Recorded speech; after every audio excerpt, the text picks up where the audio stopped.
Right, so we'll make a start. So welcome everyone. Thank you for joining us this evening. I know it's a really busy time of the year, but we thought it was important to touch base with you so that you had a forum to ask any questions that you wanted to ask about the new professional qualifications, and also that we can give you some more information having been a year into the cycle, as it were.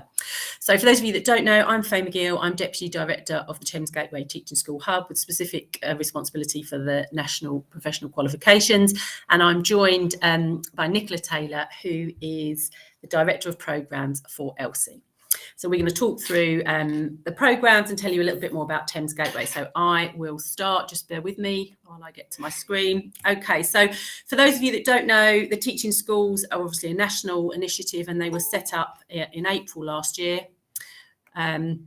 to respond to the need for training and standardised training across the country. And we have 5 key responsibilities, and you'll see them there. So for initial teacher training, of which we're the lead school for Kent and Medway training, the ECT framework and all the work that's associated with that. We are also an appropriate body, the National Professional Qualifications and the wider professional development. And Thames Gateway Teaching School Hubs serve Medway, Gravesham and Dartford and beyond because of the long-standing relationship that we have with LLSE. So why choose Thames Gateway and LLSE to carry out your NPQs? Well, we are very proud of the long-standing relationship that we have with LLSE. It goes back a number of years to the Medway Alliance days, when LLSE and the Medway Alliance were both born out of Joseph Williamson Maths School. So we have really, really strong relationships, and we can guarantee that if you pick up the phone or if there's an issue, there will always be a human being on the end of the phone or on the end of the email. And hopefully as you work with us, you will get to know the two teams. We think it's really important in this first meeting to stress that the NPQ is your journey. So we do all that we can to support you with the practicalities, the logistics, etc., so that you can focus on the content of the course and your own development as you go through the qualifications.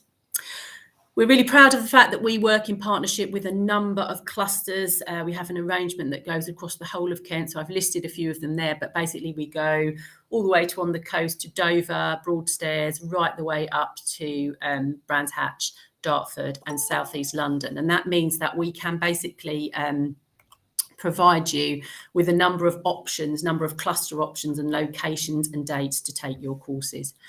We have a team of over 50 facilitators. I recruit the facilitators myself, and we are really strict in the fact that they have to be current serving senior teachers or leaders, and the consultants that we have working with us are very recently out of school, so they would have left in-school service either last year or the year before. We think that's really, really important because you are kind of at the chalk face, as it were, and it's important that you have people in front of you that understand and know the pressures of that on a day-to-day basis. Last year, we had 626 teachers and leaders choose to do their NPQ with us. And again, that ranges across the whole of Kent. So we've got a really, we've had some really impressive cohort numbers going through. We had 32 cohorts across all of the courses, and our cohort size is between 20 with a maximum of about 25, 26. So we think that's quite a nice number. And each cohort has 2 facilitators. Just a bit of reassurance there, we do listen to feedback. As part of the first year of being a teaching school hub, we carried out a number of surveys to ask people what they thought, and as a result we've made a number of changes, a couple of which I've labelled there. So changes to the induction process, greater clarity in terms of timelines and the courses and your work commitment, which I know Nicola's going to touch on later. And also this idea that there was a need to have dates and times published a year in advance so that busy people in schools can book that time. I won't go through that laboriously, and I should have said at the start, I will share this presentation with you after the event so that you can go through and look at it, but that's some of the feedback that we have had from those surveys that I've previously mentioned, which we're very pleased to receive. Location, dates and contact details. Some of you would have already applied for the courses. I'm sure some of you will be thinking about what course is right for you, but you do need to apply through the LLSE website, which you've got a reference there. Your contacts in terms of admin support here at Thames Gateway are Maisie Holt and Sarah Smith. Again, their emails are there and I will share them with you. And if you visit the Thames Gateway Teaching School Hub website, you will be able to see the dates and times of the cohorts that we are currently on offer. They are not set in stone, so they may change, but that will be fairly minimal change. So it will give you an idea of the timing so that you can think about your commitments in school and out of school. So just a few practicalities from me then, and I'm going to hand over to Nicola to tell you a little bit more about the courses individually. Nick. Hi, thank you very much. Welcome everybody to this afternoon's briefing. If you do have any questions after the session, I know that Faye's going to share some more contact details, but please do just get in touch, because we'd like to be able to answer your questions and make sure that you feel comfortable about applying for one of the courses, one of the NPQs. Yes, LLSE has been established as one of the 9 lead providers by the Department for Education to share with you the NPQ courses. And it's a little bit like having a specification for a GCSE or an A-level course. So the Department for Education, in conjunction with the Education Endowment Foundation, have established the specification for the courses. And then it's been up to us as one of the lead providers to translate that specification into a curriculum. So you can see there the design principles that we've worked to as LLSE in our translation of those specifications into the courses that you're going to be accessing and the journey that you're going to be taking as one of our participants. So there are 5 key pillars to those. Obviously, we want you to be excited about your learning and make sure that it's something that isn't seen as laborious or something that isn't seen as a time pressure, but actually is very practical and adds to your ability to be an effective leader within your school now, but also teach you things that will take you through your career in the next couple of stages and phases that you're going to be working through. We also want to make sure that as much of our work is relevant to the contexts that different people are coming from as possible. As Faye said, just within Thames Gateway, you had over 600 participants last year. We are now operating in over 69 local authorities and over 25 countries internationally. So we need to be able to respond to people working in a wide variety of contexts. We also want to make sure that there are plenty of opportunities to act as a reflective and reflexive learner.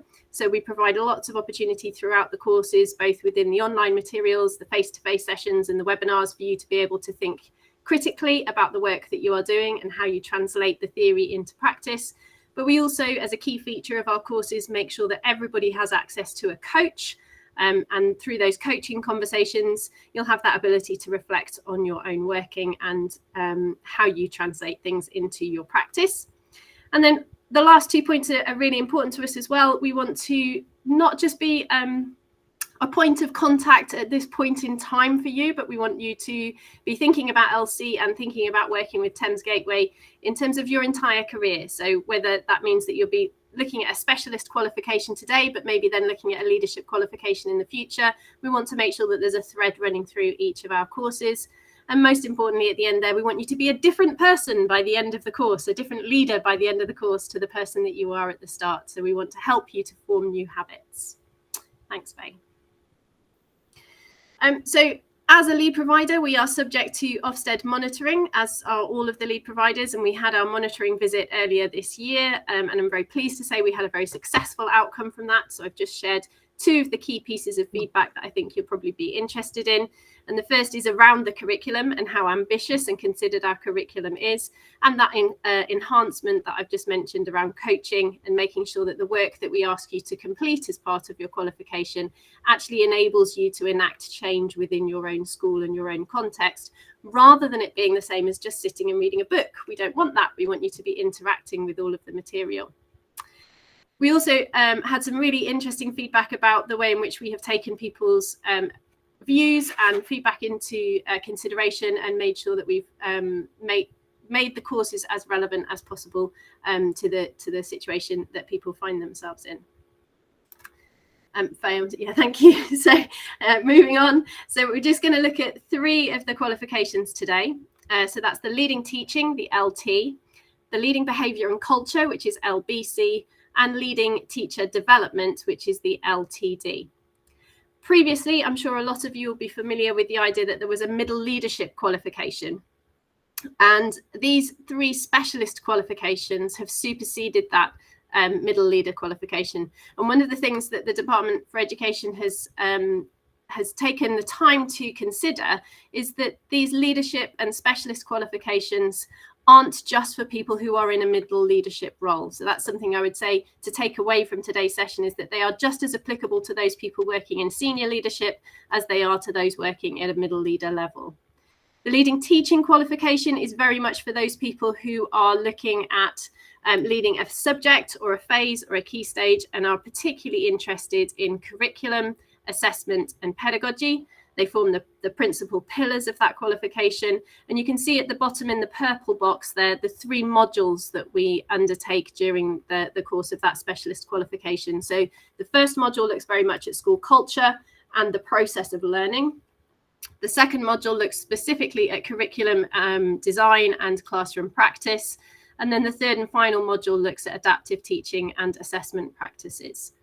That qualification is very much for people who are leading within just one particular area. If you're interested in leading a larger group of people, say a faculty, or perhaps you're looking at leading the work of early career teachers, or perhaps you're looking at professional development across the piece within your school, then it's the leading teacher development qualification, the one on the far right-hand side, that is probably more applicable. So the leading teacher development qualification is very much around how you work with other teachers to develop their practice. So the 3 modules that we've got there are the teaching, curriculum and assessment module, the delivering and implementing effective professional development, and then the final module looks at sustaining and evaluating professional development. So that one really is about those people who have a much larger scope than working within just one department area, and they're really affecting change at a whole school level. And then that middle qualification is the leading behaviour and culture. And as you can see there, it's about behaviour, well-being and culture, with the first module looking at range of school culture aspects, then looking at the conditions for enabling good behaviour, and finally looking at complex behavioural needs. What I would point out at this stage is that those complex behavioural needs are not necessarily those that might relate specifically to a PRU or a special school context, but those that find themselves in mainstream schools as well. So it's how do you manage the more complex behaviour that you might find in a mainstream setting rather than a different setting. That said, the learning that we have across all 3 of our qualifications, our specialist qualifications, is open to those coming from any context. All of the specialist qualifications take place over 12 months. That's fine, Faye. Yeah, please do move on. All of the specialist qualifications take place over 12 months. And all of our specialist qualifications are split into 3 modules. Each module takes 12 weeks to complete. So there are different activities for each one of those 12 weeks. We don't expect people to work during the school holidays. So that 12 weeks isn't entirely linear. So for example, if you've got, starting in February and then you've got the week of half term, week 3 will be the week after half term. It won't necessarily be the week of half term. I hope that makes sense. We have 5 different ways of you interacting with the learning materials that we present as part of the curriculum. So we've got an online learning platform that I will just profile for you in a moment so that you can see what that looks like. And that's where the majority of our materials are stored. Each of our online learning activities is broken down into a learning experience. And within that learning experience, you'll come into contact with a lot of the research that is relevant to that particular module. You'll encounter activities that require you to complete a learning journal entry. That may be based on a conversation that we ask you to have. That may be based on a reflection. That may be based on going away and trialing something within your own school context first. We also use the online learning platform for you to engage with people who are not just part of your local cohort within Thames Gateway, but also other people who are studying your qualification nationally and internationally with us. And we do that through a number of discussion forum activities. And those discussion forum activities enable you to learn from each other's contexts and be more aware of the different ways in which some of the theory plays itself out into practice. The second element of, the second element of our courses is in the face-to-face workshops. So for the specialist qualifications, there is 1 workshop per module, and that workshop takes place over half a day. So the time that you are expected to be out of school is half a day, 3 times over the 12-month period. We also have 2 webinars per module, and those webinars last for 90 minutes. They are online, but they are live events. So they are interactive and have breakout activities as part of them. So there are 2 webinars for each module. Then, as I've already said, we have a coaching element, and that is also scheduled into the timetable of activities across the 12 weeks. And then we also have some formative self-assessment that forms part of the qualification as well. And each of those activities takes place across those 12 weeks and within those 3 modules. Next slide, please, Faye. So the learning platform itself that I'm going to show you in just a moment is where you access your online learning. It's also the space for you to communicate with your facilitators. It's also the space to complete your assessments, whether that's the formative assessments that you undertake each module or the summative assessment that you would undertake at the very end of the qualification. It's where you'll make the online learning journal entries, participate in those discussion forums, and book into the webinars and face-to-face workshops that you're going to take part in, as well as engage with the research and the case studies that we're going to give you access to. So I'm just going to share my screen, if that's okay. And show you what the platform looks like.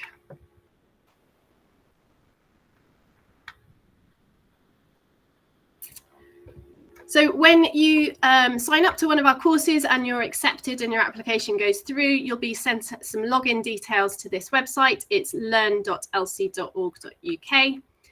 You'll be given a username. You can also use your email address, and you'll be issued with a password. Really simple instructions. If you forget it, we've got a lost password link, and you can also set it to remember me so that it's easier for you to log in each time. When you go into the site, you'll be able to track your application. It's most likely that by the time you get your login details, all of this will be green and all of this will say complete. And then at the bottom here will be the course that you have signed up to. And for these demo purposes, I'm just using the executive leadership pages. However, all of the pages for the courses are identical in terms of their layout. So you'll select the course that you're going to be undertaking, and then it will bring you into our learning portal. Our learning portal has 2 ways to view the information that we set out for you. So you can use the module manager view, which is this one here, which enables you to scroll down, and then in order to be able to access the materials, you simply click on the part of the screen that you need, and the materials appear below. Or if you're not so keen on doing all the scrolling, we have an alternative layout. And the alternative layout brings up a menu bar on the side here so that you can track your progress, and you're able to click onto the different tabs and the different pages to be able to access the information. So it's entirely up to you which view you prefer. The information is identical. It's just different ways of looking at it. And I certainly, I'm one of those people who likes that reward and recognition. So I like to see the green ticks just to prove that I've done that piece of work and that I know that I've ticked it off and I've moved through. Across the top here, we've got all of the other areas of the site that it's useful to be able to click onto. So we've got an events tab, and that's where you would find the information about each of the webinars and face-to-face sessions that you have been booked onto. We've got a library that links to all of the module materials that you'll come into contact with. So if you don't want to go searching through the site to be able to find a particular document, you can come to the library and access the documentation from there. We have a learning journal space, which is where you record all of your entries and all of your reflections. And then we have the discussion forum space as well, which, as I said, is open to everybody who's currently undertaking that qualification. So you'll find it pre-populated with the posts of people that were part of the cohorts from last year, which means that you've got the ability to be able to search through things that people have already said. But you'll also be able to comment on what they've said. You can like their comments. And what we would encourage you to do is to interact with the comments from other people so that you get a more rich and rounded experience. We also have the opportunity for you to set up a profile. So you can see here that's an opportunity for you to upload a photograph or an avatar. It's entirely up to you. And then provide a little bit of information about yourself so that everybody else who's undertaking your qualification gets to know you a bit and understand the context that you're working in. We also have an introduction guide, which will be the first thing that you complete when you're accepted onto the course. And that really teaches you about how the different elements of the course work, what they look like, what the workload expectations are, how you navigate through the site, and how you get in touch with us if there are any problems or queries. And you can see here, these are the expectations across the 12 weeks. So for module 1, it's split into 12 weeks. And for each of the weeks, it tells you exactly what it is you need to be undertaking in order to be able to stay up to date. When it comes to the learning experience activities, what you'll be asked to do, I will just change my view so that it's easier for me to navigate this for you.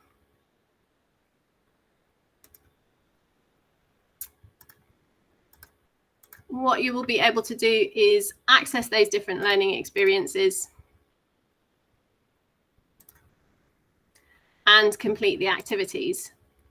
What we ask you to do is think carefully about your time management. So we anticipate that it should take you between an hour and a half to 2 hours to complete each of the learning experiences. But that really depends on how much detail you want to go into and how familiar you are with some of the research that's already been listed as part of the course. So as you click through each of the activities, you'll come across documents that you'll be able to download, you'll come across videos that you'll be able to interact with, and you'll come across opportunities for you to add your own notes to your learning journal just as reminders. But what you'll also do is come across opportunities where you have to complete a learning journal entry. And those learning journal entries, we're not looking for war and peace when we ask people to write those. It's really an opportunity to answer some of the questions that we've posed for you, and to do that in bullet point form and as succinctly as possible. And the reason that we ask you to keep your online learning journal entries quite succinct is because it's all a rehearsal for the final summative assessment.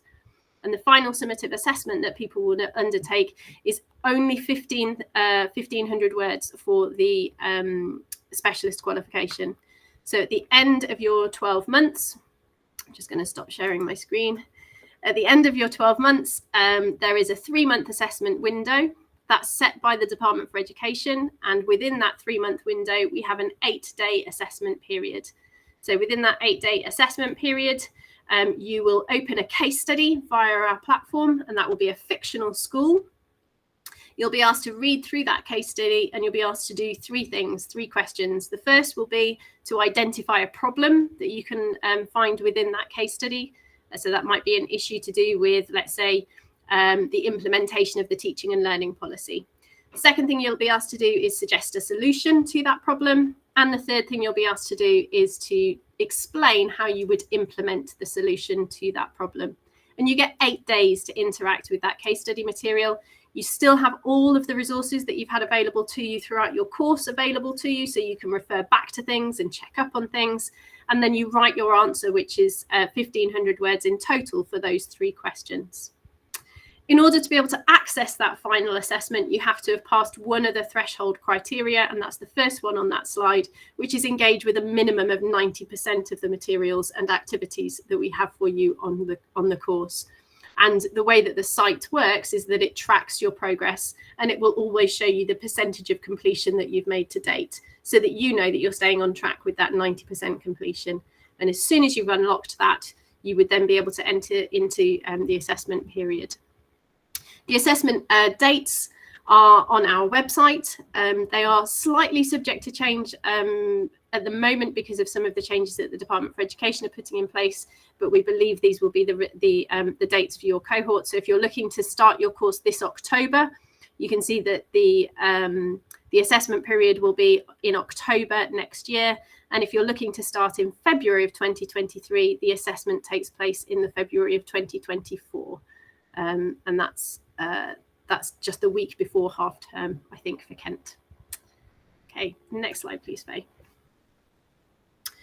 So in terms of the next steps, I think Faye's already spoken about being able to access that information either via the Thames Gateway Teaching School Hub website, or if you think you're in a position to start your application straight away, you can come directly to the LLSE website. There are a number of stages and steps within the application process. I would definitely make sure that you've had a conversation with your head teacher prior to starting your application, because they will need to be part of your application process, and they will need to approve that they believe that you are ready to undertake that qualification. You'll also need to have identified an in-school coach, and they will be contacted as part of your application process as well. And then the third part to our application process is registering with the Department for Education for your NPQ as well. So if you happen to know your teacher reference number, that can be quite a handy piece of information to have to hand, ready to complete your DFE registration. I think Faye's probably going to talk a little bit more about funding in a moment, potentially, and the idea that if you're in a state-maintained school, then the NPQs are free for you to be able to undertake. The other thing to say is that if you are in a small school, and by the DFE definition, that means a school of 600 pupils or fewer, according to the July census, then for every single person in your school that undertakes an NPQ, the school will be given £200. And that will come directly to the school as a result of your registration. So I know something that a lot of other schools have been talking about is whether they want to have cohorts of teams of people undertaking the NPQ at the same time. So I know we've got one school in Kent where we've got 13 teachers all undertaking an NPQ at the same time as part of the same cohort. And that's meant that they can have conversations across the different teams, all speaking the same language, all undertaking the same work at the same time and able to work collaboratively in that venture. So yeah, I think that's probably as much as I need to say, but I'm very, very happy to answer any questions about things that I might have missed out or things that people aren't too certain about. Nick, can I just add before we take any questions, you'll see on the slide there, I mean, Nick's quite right, obviously, in saying that the courses are all fully funded if you're in a state school, and that's guaranteed for this year and next year. So you have got that comfort of it being paid for by the DFE. You will, I'm sure, know that the Leading Literacy Specialist NPQ and the Leading Early Years NPQ, which is a leadership NPQ, are available to start in October, and there will be another February cohort. We've taken the decision with LLSE to not run those cohorts until February, and we learned an awful lot this year about kind of laying the railway track as the train was coming, and all of the things that were involved with that. So we just want a little bit more time to make sure that those courses are 100% right and that we've got the cohorts right in terms of secondary and primary colleagues, so that we can tailor it to need. So if you are interested in those courses, there is another webinar on the 18th of October, and Sarah Smith will be able to sign you up for that. And equally, we will be taking expressions of interest through the LLSE website.